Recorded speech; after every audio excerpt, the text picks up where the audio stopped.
शुक्रवार की शाम 7 बजे दुर्गापुर स्टेशन बाजार स्थित एक कपड़ा दुकान में भीषण आग लग गई। ये आग सुबह करीब 5 बजे लगी।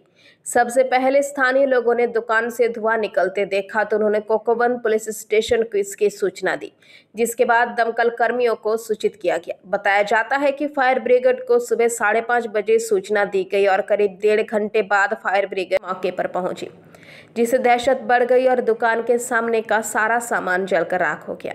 देर से आने पर स्थानीय लोगों ने आग बुझाने का काम शुरू कर दिया, अन्यथा स्थिति और भी खराब हो सकती थी, क्योंकि आग की लपटें पास के बिजली के खंभे को भी अपनी चपेट में ले सकती थी। स्थानीय लोगों ने भी लगभग आधे घंटे की मशक्कत के बाद आग पर काबू पाया।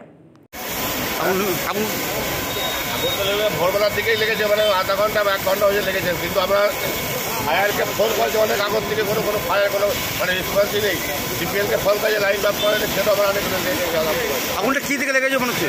জানতে পারবো হ্যাঁ, কি থেকে আগুন লেগেছিল প্রাথমিকভাবে কি জানা যাচ্ছে?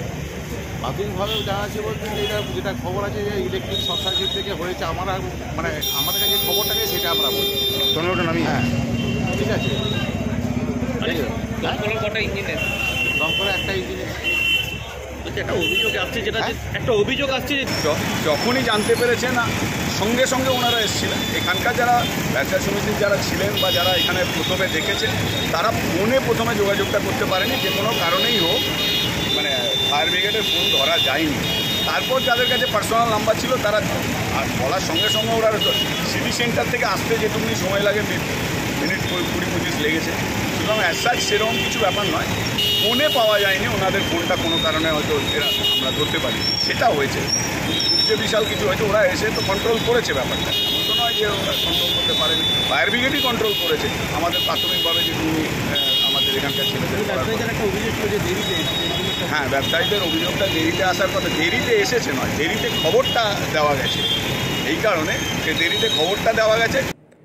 दुर्गापुर से निमाई दास की रिपोर्ट, PVTV न्यूज़।